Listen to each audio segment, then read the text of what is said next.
Hello దోస్తులందరికీ అన్నైతే నాకు ఎంతో ఇష్టమైన ఫేవరెట్ కర్రీ వండిన అదేంటిదంటే కాకరకాయ టమాటా అనమాట. మీలో ఎంతమందికి కాకరకాయ అంటే నచ్చదో నాకు కామెంట్ చేయరి. నచ్చని వాళ్ళు ఉంటే ఎప్పుడైనా ఇట్లా ఒకసారి ట్రై చేయరి నేను చేసినట్టు.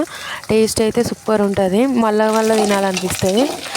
ఫస్ట్ అయితే ఆ కాకరకాయలలో కొంచెం ఉప్పు వేసుకొని అయితే మంచిగా పిసికి ఆ రసాన్ని అంతా తీసేసి ఇవి మళ్ళీ కడుక్కొని ఒకసారి అయితే ఇట్లా మంచి నూనెలో వేసుకొని గోలించుకోవాలి. బాగా కూడా గోలియొద్దు, ఒరుగులు లెక్క అయిపోతాయి. ఇట్లా మంచిగా గోలించుకోవాలి బ్రౌన్ కలర్లో.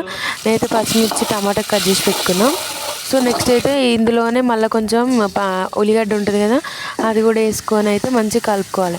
అల్లనే అది ఉల్లిగడ్డ గోలిన తర్వాత అల్లం వెల్లుల్లి పేస్ట్, పసుపు కూడా వేసుకోవాలి. వేసుకొని మంచిగా గోలిన తర్వాత ఇందులోకి ఇవరిదాకా టమాటా కట్ చేసి పెట్టుకున్నాం కదా, ఆ టమాటాలు కూడా వేసేయాలి.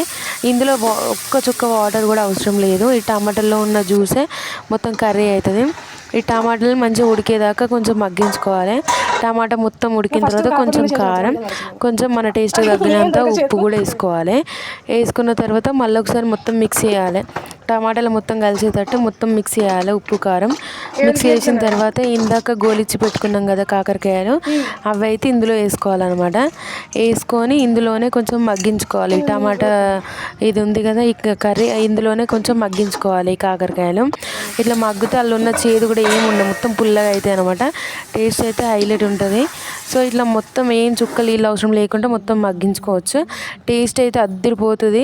సబ్స్క్రైబ్ చేయండి, నచ్చినట్టయితే లైక్.